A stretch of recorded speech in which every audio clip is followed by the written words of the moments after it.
నమస్తే welcome to career point.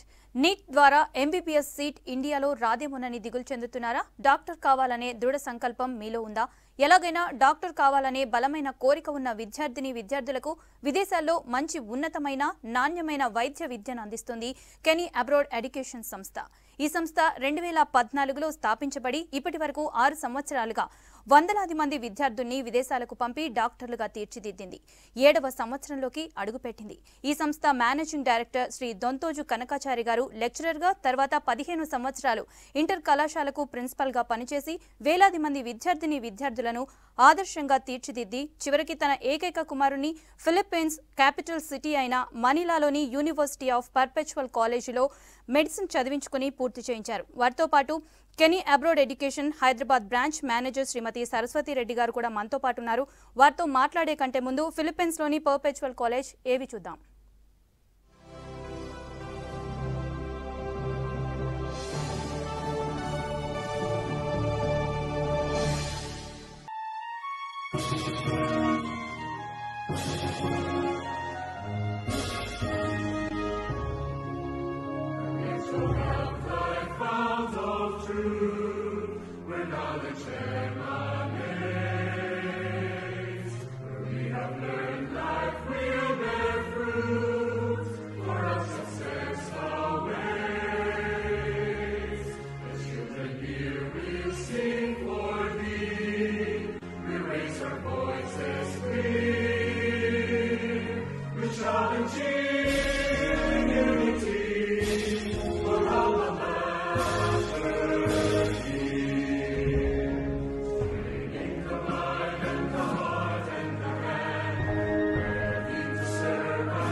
నమస్కారం సరస్వతి గారు. నమస్కారం కనకాచారి గారు. కనకాచారి గారు, ముందుగా మీరు చెప్పండి, కెనీ అబ్రాడ్ ఎడ్యుకేషన్ సంస్థ ఎలా ప్రారంభించారు? మీకు ఎందుకు అనిపించింది ఇది ప్రారంభించాలని? నేను బేసికల్గా కాలేజీలో లెక్చరర్ను, ఆ తర్వాత 15 years పాటు ప్రిన్సిపాల్గా పనిచేసి ఇంటర్మీడియట్ విద్యార్థులకు చాలా ఆదర్శంగా ఉండేవాడిని. అలాగే 2014లో మా అబ్బాయిది ఇంటర్మీడియట్ అయిపోయి 919 మార్క్స్ వచ్చి ఎంసెట్లో జస్ట్ ర్యాంక్ మిస్ అయ్యి మెడిసిన్ మిస్ అయ్యి బాధపడుతుంటే ఎట్లయినా ఈ ఒక సంస్థను ఎస్టాబ్లిష్ చేసి ఈయన్ని విదేశాల్లో ఎక్కడైనా చదివించాలి, ఇక్కడ ఇండియాలో చదివించలేకపోతున్నాం కాబట్టి అనే క్రమంలో foreign consultancy, foreign education styles వైపు పూర్తిగా సెర్చ్ చేసి అన్ని కళాశాలల గురించి తెలుసుకొని university of perpetual health system డెల్టాలో మా అబ్బాయిని 2014లో చేర్పించి ఎంబీబీఎస్ కంప్లీట్ చేయించాను. సో వాళ్ళలో ఉన్నటువంటి డిజైర్ను అప్పుడు అర్థం చేసుకొని అదేవిధంగా మిగతా విద్యార్థులు కూడా ఇలాగనే ఉపయోగపడతాం కదా అనే ఉద్దేశంతో కెనీ అబ్రాడ్ ఎడ్యుకేషన్ సంస్థను స్థాపించడం జరిగింది. ఈ కెనీ అనేటువంటి వర్డ్ ఫ్రెంచ్ వర్డ్. యాక్చువల్గా దాంట్లో హానెస్టీ లేదా డిగ్నిటీ అనేటువంటి అర్థం ఇమిడి ఉందండి. దానికి రీజనబుల్ ఆన్సర్.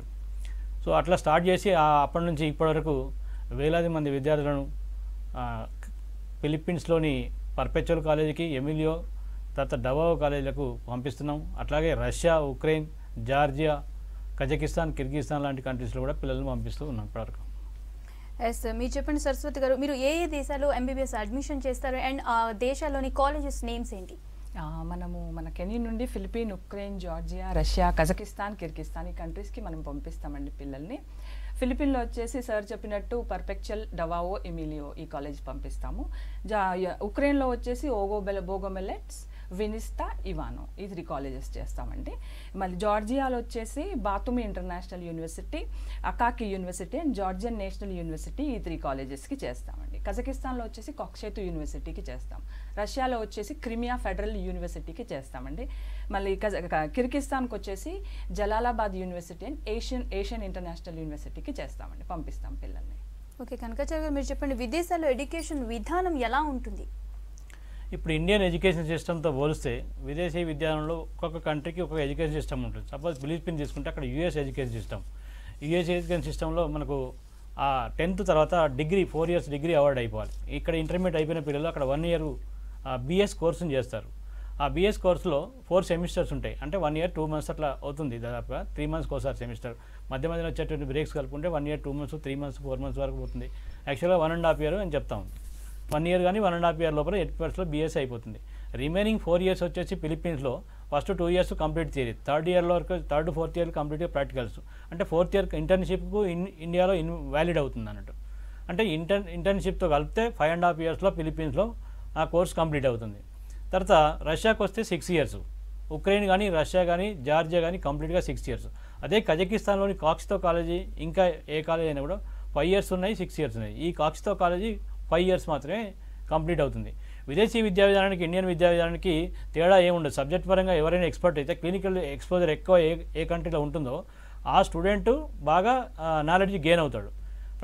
ప్రాక్టికల్స్లో ఎక్కువ నాలెడ్జ్ గెయిన్ అయినటువంటి స్టూడెంట్స్ ఇండియాకి వచ్చాక ఎంసీఏ ఎగ్జామ్ ఇట్లాంటివి రాయడానికి కొంచెం ఎక్కువ అవకాశం ఉంటుంది. అదే ఫిలిప్పీన్స్ తీసుకుంటే అక్కడ వెదర్ కానీ ప్లస్ వాతావరణ పరిస్థితులు కానీ అన్నీ మన ఇండియన్కు ప్యారలల్గా ఉంటాయి. అంటే 96% of the people they can speak in English ఆ కంట్రీలో. అంటే ఈవెన్ మామూలుగా ఇల్లిటరేట్ కూడా ఇంగ్లీష్ మాట్లాడే స్థాయికి ఎదిగిపోతారు. మన పిల్లలు అక్కడ పోయినాక ఫ్రీగా మూవ్ కావడానికి ఎక్కువ అవకాశం ఉంటుంది. క్లినికల్ రొటేషన్స్లో పిల్లలు పేరెంట్స్తో పాటు ఇంటరాక్ట్ కావడానికి ఎక్కువ అవకాశం ఉంటుంది. సో ఇట్లాంటి కంట్రీస్లో ఇంగ్లీష్ స్పీకింగ్ కంట్రీస్లో మన పిల్లలు ఈజీగా గెట్ అవుతారు. అట్లనే కొన్ని కంట్రీస్ కొంచెం చలిగా ఉంటాయి, కొన్ని కంట్రీస్ కొంచెం హాట్గా ఉన్నప్పుడు 6 years కంట్రీస్లో ఇంటర్న్షిప్ కలుపుకొని అక్కడ 6 years అయితే ఇక్కడ 5 years. కాక్సితో కాలేజ్ కజకిస్తాన్ అయితే 5 yearsలో ఇది టోటల్గా కంప్లీట్ అవుతుంది. ఎక్కడైతే కంట్రీస్లో మన ఇండియన్ ప్యారలల్ డిసీజెస్ ఆటోమేటిక్గా ప్యారలల్గా ఉన్నప్పుడు ఆ కంట్రీస్లో వచ్చేటువంటి డిసీజ్ మీద మన ఇండియన్ స్టూడెంట్స్ ప్రాక్టికల్స్ చేస్తారు కాబట్టి ఆ క్లినికల్ ఎక్స్పోజర్లో నాలెడ్జ్ ఎక్కువ గెయిన్ అయినప్పుడు తను ఇండియాకి వచ్చి మళ్ళీ సక్సెస్ అయ్యేటువంటి పాస్ పర్సెంటేజ్ ఎక్కువ ఉంటుంది. ఓకే సరస్వతి గారు, మీరు చెప్పండి, అక్కడికి వెళ్ళిన స్టూడెంట్స్కి ముఖ్యంగా ఏంటంటే ఇక్కడ నుంచి అక్కడికి వెళ్ళేసరికి ఒక డౌట్ ఉంటుంది, కొన్ని భయాలు ఉంటాయి. అయితే ఎలా ఉంటుంది, సేఫ్టీ ఎలా ఉంటుంది, ఫుడ్ ఎలా ఉంటుంది, అకామిడేషన్ ఎలా ఏంటి అని ఉంటుంది, దీనికి మీరేం చెప్తారు? దీనికి నేను ప్రత్యక్ష సాక్ష్యం అండి. ఎందుకంటే మా పాపని జాయిన్ చేసినప్పుడు అక్కడికి నేను వెళ్ళి చూశాను అనమాట, ఫిలిప్పీన్ పర్పెక్చువల్ కాలేజ్కి. ఇక్కడ సేఫ్టీ విషయానికి వచ్చేస్తే మనకి సేఫ్గా ఉంటుంది. బాయ్స్ అండ్ గర్ల్స్కి సపరేట్ హాస్టల్స్ ఉంటాయి. అఫ్కోర్స్ క్లాస్ మాత్రం కోఎడ్ అవుతాయి, కానీ హాస్టల్స్ మాత్రం డిఫరెంట్ ఉంటాయి. మన కాలేజ్ క్యాంపస్లోకి వెళ్ళామంటే పిల్లలు ఇంకా బయటికి రావాల్సిన అవసరమే ఉండదు. వాళ్ళు ఏదైనా కావాలి, మేము బయటికి వెళ్ళాలి, ఆ సెక్యూరిటీ క్యాంపస్ని దాటి బయటికి వెళ్ళాలి అంటే సెక్యూరిటీ ఫస్ట్ కాల్ చేసేది మా పేరెంట్స్కే. మేము ఓకే అంటే కానీ వాళ్ళు బయటికి పంపించరు. Otherwise they are not allowed to go అవుట్ సైడ్. ఇంకా మనకు ఫుడ్కి వచ్చేస్తే ఏంటంటే ఇక్కడ మనకి తెలుగు హాస్టలే ఉందండి. వేరే కంట్రీస్లో ఇండియన్ హాస్టల్స్ ఉన్నాయి, కానీ ఇక్కడ పర్ఫెక్చువల్కి వచ్చేస్తే మనకి తెలుగు హాస్టల్స్ ఉన్నాయి. ఇక్కడ తెలుగు పిల్లలే చాలామంది ఉన్నారు కాబట్టి సపరేట్గా ఒక తెలుగు హాస్టలే ఉందన్నమాట. ఫుడ్ వచ్చేసి మన తెలుగు ఫుడ్డే ఉంటుంది. ఇంకేంటంటే అకామిడేషన్కి వచ్చేస్తే మనకి ఒక రూమ్లో 4 beds ఉంటాయి, ఒక రూమ్లో 2 beds ఉంటాయి. డిపెండ్ ఆన్ మనం ఎక్కువ ఖర్చు పెట్టుకోలేము అంటే 4 beds రూమ్ తీసుకోవచ్చు, లేదు అంటే 2 beds ఉన్నది కూడా మనం తీసుకోవచ్చు. ఇదేంటి ఫీమేల్ డామినేటెడ్ కంట్రీ కాబట్టి మన అమ్మాయిలకి సేఫ్ ఎక్కువ. ఐ గెస్ అమ్మాయిలకు సేఫ్టీ ఉందంటే ఇంకా బాయ్స్కి చెప్పనవసరం లేదు. ఇది సేఫ్ అండ్ సెక్యూర్ కంట్రీ అని చెప్పచ్చండి. ఓకే కనకాచార్య గారు, మీరు చెప్పండి, విదేశీ విద్యా విధానానికి ఇండియాలో మెడికల్ ఎడ్యుకేషన్కి డిఫరెన్స్ ఏంటంటారు? ఇండియాలో నీట్ ఎగ్జామ్ ద్వారా మనకు ఆల్ ఇండియాలో ఉన్నటువంటి 55,000 సీట్లను భర్తీ చేస్తాం. విదేశాల్లో ఆయా యూనివర్సిటీలను బట్టి విదేశీ ఫండ్ గ్యాదర్ చేయడం కోసం మన ఫారిన్ స్టూడెంట్స్కి అవకాశాలు కల్పిస్తారు. ఇప్పుడు సపోజ్ ఫిలిప్పీన్స్ మనం ఏదైనా కాలేజ్ తీసుకుంటే డవావో కానీ పర్పెచువల్ కానీ ఎమిలియో కానీ ఈ 3 కాలేజీలు తీసుకుంటే మన ఇండియన్ స్టూడెంట్స్ పేమెంట్ చేసేది అక్కడ లోకల్ ఫండింగ్ కంటే ఎక్కువ ఉంటుంది. దానివల్ల ఇప్పుడు విదేశాల్లో చదువుకుంటే తక్కువ ఖర్చుతో అయిపోతుంది. ఇక్కడ చదివితే ₹1,00,00,000 ఖర్చు అవుతుంది, 65 లక్షలు బి కేటగిరీకి అవుతుంది, 1,25 లక్షలు సి కేటగిరీకి అవుతుంది. కాబట్టి ఇక్కడ స్టాండర్డ్ ఎక్కువ ఉంటుంది. అక్కడ 30 lakhs నుంచి 40 lakhs వరకు అయిపోతుంది. కజకిస్తాన్ లాంటి కంట్రీస్లో 20 lakhs బిలో అయిపోతుంది. అది తక్కువ కాలేజీలు, తక్కువ కంట్రీస్, తక్కువ ఎక్స్పోజర్ ఉంటుంది అనేది ఇక్కడ ఇండియన్ ప్రజల్లో ఉన్నటువంటి ఒక అపోహ మాత్రమే. ఎక్కడైతే క్లినికల్ ఎక్స్పోజర్స్ ఎక్కువ ఉంటాయో, ఎక్కడైతే హాస్పిటాలిటీ ఎక్కువ ఉంటుందో, ఎక్కడైతే స్టూడెంట్ కాన్సన్ట్రేషన్ పెంచుకొని నిర్విఘ్నంగా చదువుకొని తను పర్ఫెక్ట్గా నాలెడ్జ్ గెయిన్ అవుతాడో ఆ కంట్రీలో చదివినటువంటి ఎంబీబీఎస్ పర్ఫెక్ట్గా మనకు ఇండియన్ ఎడ్యుకేషన్ సిస్టమ్కు ఈక్వల్గా ఉంటుంది. ఎక్స్పోజర్ ఆఫ్ ది క్లినికల్ ఎక్స్పోజర్స్కి ఇచ్చానికి వస్తే ఎప్పుడైతే హాస్పిటల్స్ పోతారో ఆ హాస్పిటల్స్లో ఉన్నప్పుడు ఆ మైండ్ కాన్సన్ట్రేషన్ చేసి ఆ డిసీజ్ ఎందుకు వచ్చేస్తుంది, సీనియర్ ఆల్రెడీ డాక్టర్స్ ఉంటారు కాబట్టి ఆ డిసీజ్ గురించి పూర్తిగా అవగాహన కల్పించుకోవాలి. థియరీ పార్ట్ ఏ కంట్రీలో అయినా అంతా ఒకటే, క్లినికల్ ఎక్స్పోజర్స్ ఎక్కడైతే ఎక్కువ ఉంటాయో ఆ కంట్రీలో చేసేటువంటి క్లినికల్ ఎక్స్పోజర్స్, ఆ డిసీజెస్ వాటి మీద వచ్చేటువంటి అవగాహనతోనే ఇక్కడ ఆ డాక్టర్ ఇక్కడ సక్సెస్ అవుతాడు. అప్పుడు ఇక్కడ వచ్చి ఇక్కడ ఉన్నటువంటి ఎంసీఏ ఎగ్జామ్ రాయడానికి కానీ ప్లస్ నాలెడ్జ్ గెయిన్ చేయడానికి మంచి డాక్టర్గా పేరు పొందడానికి కానీ అవకాశం ఉంటుంది.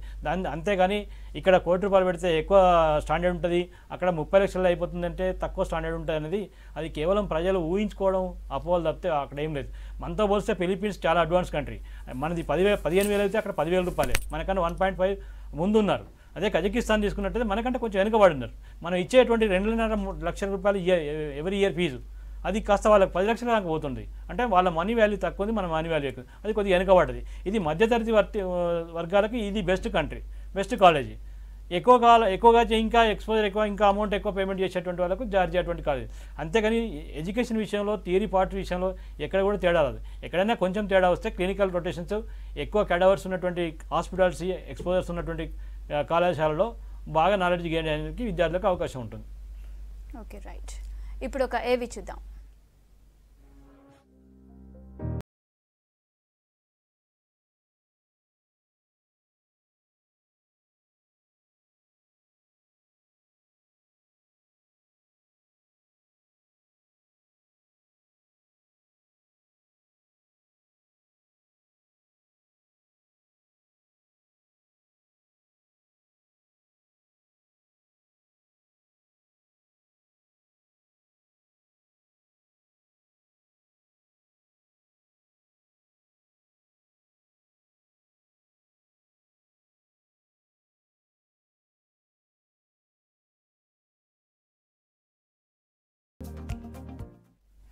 ఎస్ కనకాచారి గారు చెప్పండి, ఫిలిప్పైన్స్లో ఎన్మాట్ ఎగ్జామ్పై ఉన్న అపోహలు ఏంటి? ఎన్మాట్ అంటే ఇక్కడ నేషనల్ మెడికల్ అడ్మిషన్ టెస్ట్ అనే ఎగ్జామ్. మన ఇండియాలో నీట్ లాగానే అక్కడ లోకల్ స్టూడెంట్స్ కోసం అది ఎస్టాబ్లిష్ చేసినటువంటి ఒక ఎగ్జామినేషన్. దాంట్లో మన ఇండియన్ స్టూడెంట్స్ ఒక్కొక్క కాలేజీని బట్టి ఒక రీతిగా. ఇప్పుడు ఎన్మాట్ ఎగ్జామ్లో లోకల్ సిలబస్తో పాటు బయాలజికల్ సైన్స్, ఫిజికల్ సైన్స్ ఇవి సిలబస్లో ఉంటాయి. దాన్ని కొన్ని కళాశాలలో పర్ఫెక్ట్గా అంటే 40% రావాలి. కొన్ని కళాశాలలో జస్ట్ అటెంప్ట్ చేస్తే సరిపోతుంది, అది 3 times అటెంప్ట్ చేయడానికి ఉంది. కొన్ని కళాశాలలో అది కంపల్సరీ పాస్ కావాలి. ఇప్పుడు ఎమ్మెల్యే అటువంటి కాలేజీలో ఎన్మాట్ కంపల్సరీ పాస్ అయితేనే వాడు ఎండీలోకి ఎన్రోల్ అవుతాడు. అక్కడ 2 years బిఎస్. ఇక్కడ పర్ఫెక్చర్కి వచ్చేసరికి అటెంప్ట్ చేస్తే సరిపోతుంది, 40% వచ్చేస్తుంది ఆటోమేటిక్గా. అంటే up to 3 times you can write the ఎన్మాట్ examination. అంతేగాని దాని మీద పెద్ద అపోహలు క్రియేట్ చేసి అది రాయలేరు, అది పాస్ అవ్వలేరు అండ్ యావరేజ్ 60% ఇంటర్మీడియట్ ఉన్నటువంటి వాళ్ళు కూడా అక్కడ ఎన్మాట్ ఎగ్జామ్ పాస్ అవుతున్నారు. దాని మీద ఎలాంటి అపోహలు వద్దు. అది లోకల్ స్టూడెంట్స్ కోసం మాండేటరీ. మన స్టూడెంట్స్కి only attempt is enough for perpetual and Davao. So remaining all ఇంకా డౌట్ క్రియేట్ చేసేటువంటి వాళ్ళు వేరే అదర్ దెన్ ఆ ఫిలిప్పీన్స్ కంట్రీ చేసేవాళ్ళు పేరెంట్స్లో లేనిపోని అపోహలు క్రియేట్ చేసి ఇది పాస్ గారు, ఇది పాస్ అయితేనే ఆడ ఎండీ సీట్ దొరుకుతుంది, ఇక్కడ 100 మంది తీసుకుంటారు, ఆడ 50 సీట్లే ఉంటాయి. ఇట్లాంటి అపోహలను బయట కన్సల్టెంట్స్లు ఇంకా వేరే ఒకటే కంట్రీ చేసేటువంటి కన్సల్టెంట్స్లు ఆ పేరెంట్స్లో అపోహలు క్రియేట్ చేస్తే తప్పితే అక్కడ ఎన్మాట్ గురించి ఏ స్టూడెంట్ కానీ పేరెంట్ కానీ భయపడాల్సిన ప్రతి ఒక్క స్టూడెంట్ పర్ఫెక్చువల్ అయితే బీఎస్ జాయిన్ అయిన ప్రతి ఒక్క స్టూడెంట్కు అక్కడ ఎండీలో సీట్ కంపల్సరీ వచ్చేస్తుంది. సరస్వతి గారు మీరు చెప్పండి, ఎంబీబీఎస్ పూర్తయిన తర్వాత ఇండియాకి వచ్చి రాయవలసిన ఎగ్జామ్స్ ఏంటి? ఇది ఒక పెద్ద డౌట్ అండి. పేరెంట్స్కి నార్మల్గా వచ్చే డౌట్ ఇది ఏంటి అంటే, ముందు అబ్రాడ్లో చదివిన పిల్లలు ఇండియాకి వచ్చి బిఫోర్ 2020 ఇండియాకు వచ్చి ఎంసీఐ ఎగ్జామ్ రాయాల్సి ఉండేది. అయితే పేరెంట్స్లో ఇదేమైపోయిందంటే, అదే ఎంసీఐ మేము బయట చదివిన పిల్లలు ఇక్కడ చేస్తున్నారు అంటే అక్కడ సర్టిఫికెట్ ఇండియాలో వ్యాలిడా కాదా అనే డౌట్ వచ్చేది ఎంసీఐ ఎగ్జామ్ రాయడం వల్ల. అందుకే ఈ డిఫరెన్స్ తీసేయడానికి మన గవర్నమెంట్ ఇప్పుడు కొత్తగా నెక్స్ట్ అనే ఎగ్జామ్ని ప్రవేశపెట్టిందండి. అది నేషనల్ ఎగ్జిస్ట్ టెస్ట్ అనమాట. ఈ టెస్ట్ ఏంటంటే అబ్రాడ్లో చదివిన పిల్లలైనా ఇండియాలో చదివిన పిల్లలైనా ఏ కేటగిరీలోనైనా, A category, B category, C category ఎందులో చదివిన వాళ్ళు ఎన్ఎంసీ నామ్స్ ప్రకారము వాళ్ళు ఈ నెక్స్ట్ అనే ఎగ్జామ్ కంపల్సరీ రాయాల్సిందే. అంటే అబ్రాడ్లో చదివినా ఇండియాలో చదివినా ఏ కేటగిరీ స్టూడెంట్ అయినా ఈ నెక్స్ట్ అనే ఎగ్జామ్ రాయాల్సిందే అనమాట. ఈ డిఫరెన్షియేట్ తెలుసుకుంటే పేరెంట్స్కి ఇప్పుడు కొంచెం రిలాక్స్గా ఉంటుంది. ఎందుకంటే ఎంసీఐ అని ముందు భయపడేవాళ్ళు, ఇప్పుడు భయపడాల్సిన అవసరం లేదు. అక్కడ చదివినా ఇక్కడ చదివినా ఇక్కడ సర్టిఫికెట్ అవి వ్యాలిడే. అదే. ఓకే అండి. కనకాచారి గారు, ఫీ డీటెయిల్స్ ఎలా ఉంటాయి, ఫీ స్ట్రక్చర్ ఎలా ఉంటుంది? ఫీజులు యాక్చువల్గా కంట్రీని బట్టి కాలేజ్ బట్టి ఉంటాయండి. ఫస్ట్ ఫిలిప్పీన్స్ తీసుకుంటే మనకు ఇప్పుడు పర్పెచువల్ కాలేజ్ ఉంది, యూనివర్సిటీ ఆఫ్ పర్పెచువల్ కాలేజ్. ఇది చాలా 1975లో ఎస్టాబ్లిష్ అయింది. ఇప్పటి వరకు 46th year రన్నింగ్. ఇది స్టార్టింగ్ నుంచి మెడికల్ స్టూడెంట్స్కు అడ్మిషన్ ఉన్నటువంటి కాలేజీ ఫిలిప్పీన్స్లో ఇది. ఇప్పుడు దీంట్లో 18,500 స్టూడెంట్స్ టోటల్. ఇదొక్కటే కాలేజీ ఫిలిప్పీన్స్లో అటానమస్ కాలేజ్, అటానమస్ స్టేటస్ పొందినటువంటి కళాశాల ఇదొక్కటే.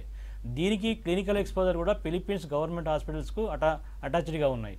సో ఈ కళాశాలలో ఉన్నటువంటి స్ట్రెంత్ ఈ oldest college 41 batches 46 batches already ఈ మెడిసిన్ కంప్లీట్ అయిపోయి బయటకు వచ్చినటువంటి స్టూడెంట్. మన స్టూడెంట్స్ కూడా చాలామంది ఇప్పుడు ఈ కాలేజీలో చదివి ఇప్పుడు తెలంగాణ ఆంధ్రాలో ఆల్రెడీ ప్రాక్టీస్ చేస్తున్నటువంటి వాళ్ళు ఉన్నారు. పేరెంట్స్ కావాలంటే వాళ్ళ నెంబర్ కూడా ఇచ్చేస్తాం, మాట్లాడుకోవచ్చు. సో అంటే ఈ కళాశాలలో ఫీజు వచ్చేసి అక్కడ లోకల్ మనీ ఇప్పుడు ప్రతి కళాశాలలో కాలేజ్ అఫీషియల్ వెబ్సైట్లో ఖచ్చితంగా ఫీజు డీటెయిల్స్ ఉంటాయి. అది మాత్రమే స్టూడెంట్ పే చేయాలి. బయట కన్సల్టెన్సీలు చేసేటువంటి ఏంటంటే అందులో ఒక ఫీజు ఉంటుంది, ఇందులో ఒక ఫీజు పెడతారు. అక్కడ లోకల్ మనీ 15,50,000 పీసోస్, అంటే ఇక్కడ ఇండియన్ మనీ 23 లక్షలు అట్లా అవుతుంది. దాన్ని పీసోస్ కాకుండా డాలర్ను తక్కువ చేసేసి ఇప్పుడున్న రేటు 74 రూపాయలు అయితే అది 70 రూపాయలు 60 రూపాయలు డాలర్స్ కొట్టేసి 21 లక్ష 22 లక్షలు అని చెప్తుంది. యాక్చువల్గా చూస్తే 23,25,000 ఈ రోజుకి అవుతుంది. అంటే ఏ రోజైతే స్టూడెంట్ పేమెంట్ చేస్తాడో కాలేజీకి ఆ రోజు ఫీజు మాత్రమే అక్కడ తీసుకుంటుంది, ఆ రోజు రేట్ ఆఫ్ పీసోస్ ప్రకారం తీసుకుంటుంది. సో ఇట్లనే ప్రతి కాలేజ్ వెబ్సైట్లో ఫీజు డీటెయిల్స్ క్లియర్గా ఉంటాయి. రష్యా తీసుకుంటే డాలర్ల రూపంలో పే చేయాలి. ఉక్రెయిన్ కానీ రష్యా కానీ జార్జియా కానీ కంప్లీట్గా ఇన్ని డాలర్లు అని ఉంటుంది, అన్ని డాలర్లు అక్కడ పే చేయాలి. ఫిలిప్పీన్స్ తీసుకుంటే 30 lakhs లోపల, అంటే including food bed everything 30 lakhs లోపల ఒక్కొక్క కళాశాలలో అయిపోతుంది. 30 నుంచి 35 ఒక మామూలుగా అప్ అండ్ డౌన్స్ ఉంటాయి కాబట్టి ఒక 5 lakhs అటు ఇటు వేసుకోవాలి. తర్వాత ఉక్రెయిన్ తీసుకుంటే 30 lakhs లోపల అయిపోతుంది. జార్జియా తీసుకుంటే 35 + 40, ఆకాకి తీసుకుంటే కొంచెం తగ్గుతుంది.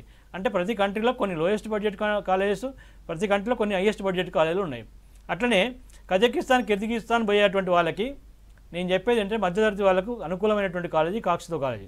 ఇప్పుడు సెకండ్ వీడియో చూసాము కదా, వీడియో, ఆ వీడియోలో ఉన్నటువంటి ఇప్పుడు కనబడుతున్నటువంటి కాలేజీ కాక్సితో కాలేజీ. దానికి Sonu Sood ambassador. So parents ఏమైనా ఆర్థికంగా వెనుకబడ్డ వాళ్ళకి పూర్తిగా ఆయనే ఫైనాన్షియల్ భరోసా ఇచ్చి ఒక బ్యాంక్ వాళ్ళతో మాట్లాడి 100% ఫండింగ్ ఇప్పిస్తున్నాడు. అంటే కాలేజ్ ఫీజు మొత్తం ఆయన అండర్టేకింగ్లో స్టూడెంట్ పేరెంట్ ఒక సంతకం పెట్టేసి ఆయన బ్యాంక్ స్టేట్మెంట్ ఇచ్చేస్తే ఆ బ్యాంక్ వాళ్ళు కాలేజీకి దాన్ని ఫస్ట్ ఇయర్ ట్రాన్స్ఫర్ చేస్తారు. దాన్ని డివైడెడ్ బై 12 monthsలో పేరెంట్ కట్టుకోవచ్చు ఈజియెస్ట్ వేలో. ఒక food and consultancy charges, flight charges, visa charges కట్టేస్తే ఫస్ట్ ఇయర్ వెళ్ళిపోతాడు. తర్వాత పేరెంట్ మంత్లీ ఇన్స్టాల్మెంట్ కింద కట్టుకోవచ్చు అప్ టు 5 years. ఇది 120 సంవత్సరాల చరిత్ర కలిగిన గవర్నమెంట్ కాలేజీ ఫిలిప్పీన్స్లో, కజకిస్తాన్లో టాపెస్ట్ గవర్నమెంట్ కాలేజీ. దీంట్లో 200 కంట్రీస్ నుంచి ఉన్నటువంటి టాప్ మెడికల్ డాక్టర్స్ మొత్తం ఎవ్రీ ఇయర్ ఒకసారి ఇందులో మీటింగ్ కండక్ట్ చేస్తారు. సో ఇదంతా క్లినికల్ ఎక్స్పోజర్స్కి పిల్లలకి వాళ్ళని చూసి అవేర్నెస్ పెంచుకోవడానికి ఉపయోగపడుతుంది. ఇది ఆర్థికంగా వెనుకబడ్డ కంట్రీ అని ఫీజు తక్కువ ఉందని ఏదో కాలేజీ వేస్ట్ కాలేజీ అనుకోవడానికి లేదు. ఇక్కడ మన తెలుగు స్టూడెంట్స్ కూడా 500 మంది స్టూడెంట్స్ ఈ కళాశాలలో ఉన్నారు. కావాలంటే వాళ్ళ పేరెంట్స్తో కూడా మాట్లాడించడానికి అవకాశం మీకు కల్పిస్తాం, అన్నీ చేయొచ్చు. తర్వాత క్రిమియా ఫెడరల్ యూనివర్సిటీ రష్యాలో టాప్, అది మేము ఒక్కలమే ఎక్స్క్లూజివ్ తెలంగాణ ఆంధ్రాకి. బాటూమి ఇంటర్నేషనల్ జార్జియాలో మాకు ఆథరైజేషన్ ఉంది. పర్పెచువల్కు ఫిలిప్పీన్స్లో మాకు పూర్తి అంటే మిగతా కాలేజీలతో అన్ని కన్సల్టెన్సీలతో మాకు పూర్తిగా ఆథరైజేషన్ కలిగినటువంటి అన్ని కళాశాలలో ఫీజులు యావరేజ్గా సుమారు 15 లక్షల నుంచి 35 నుంచి 40 లక్షల వరకు ఆయా కంట్రీస్ కాలేజీని బట్టి ఉంటాయి. ప్రతి స్టూడెంట్ ఎత్తుకోవాల్సింది ఫస్ట్ కంట్రీని ఎత్తుకోండి, తర్వాత కాలేజ్ ఫైనల్ చేసుకోండి. ఆ కాలేజ్ ఫీ స్ట్రక్చర్ మేము ఇచ్చేది కాకుండా కాలేజ్ వెబ్సైట్లో చూస్తే మీకు అక్యురేట్గా కనబడుతుంది. That is final. Student has to pay at the end of the day. No due certificate తీసుకునేటప్పుడు కాలేజ్ నుంచి 5 years తర్వాత బయటకు వెళ్ళేటప్పుడు అక్కడ మొత్తం సిస్టంలో ఎంత బ్యాలెన్స్ ఉంది, నువ్వు ఇప్పటివరకు ఎంత కట్టావు అని చూపిస్తుంటుంది. సో అప్పుడు ఆ టోటల్ డ్యూ క్లియర్ అయితే మాత్రమే ఆ సర్టిఫికేట్లు బయటకు వస్తాయి. ఇప్పుడేదో ఆ కన్సల్టెన్సీ 50,000 తక్కువ చేస్తాను, ఈ కన్సల్టెన్సీ ₹1,00,000 తక్కువ చేస్తాను, నేను అటుపోతా అని కాకుండా స్టూడెంట్ పేరెంట్ తెలివిగా ఆలోచించి నిర్ణయం తీసుకొని అన్ని చెక్ చేసుకొని నిర్ణయం తీసుకుంటే అది ఫైనాన్షియల్గా సేఫెస్ట్ జోన్లోకి వెళ్ళిపోతుంది. సరస్వతి గారు మీరు చెప్పండి, మీ దగ్గర అడ్మిషన్ తీసుకోవాలి అంటే అడ్మిషన్ ప్రొసీజర్ ఎలా ఉంటుంది? మన దగ్గర అడ్మిషన్ తీసుకోవాలంటే ఫస్ట్ అయితే మన బ్రాంచ్కి వచ్చి, అంటే ఆంధ్ర తెలంగాణలో మన బ్రాంచెస్ ఉన్నాయి, ఆ బ్రాంచెస్కి వెళ్ళి మనం ఫస్ట్ కంట్రీలో ఏ కాలేజ్ ఏ యూనివర్సిటీ మనం సెలెక్ట్ చేసుకొని మనం ఒకటి ఫిక్స్ అయితే దానికి ఒక టోకన్ మనీ లాగా ఒక 10,000-15,000 అట్లా కట్టేస్తే మనం ప్రాసెస్ చేస్తాం. ఆ ప్రాసెస్లో మనకు వచ్చేసి 10th inter Aadhaar card of student, mother and father, వీళ్ళు ముగ్గురివి. ఇంకా వచ్చేసి మనకి స్కోర్ కార్డ్ వస్తుంది, స్కోర్ కార్డు ఇంకా అడ్మిట్ కార్డు, ఇవన్నీ మాకు ఇస్తే ఒరిజినల్ ఇవ్వచ్చు, లేదంటే స్కాన్ చేసి మాకు మెయిల్ చేసినా మనము ప్రాసెస్ అనేది స్టార్ట్ చేస్తాము. అదేవిధంగా పాస్పోర్ట్ కూడా, ఒకవేళ పాస్పోర్ట్ ఉంటే పర్లేదు, లేదంటే దానికి కూడా మనం హెల్ప్ చేసి తయారు చేసి మనం ప్రాసెస్ స్టార్ట్ చేస్తాం.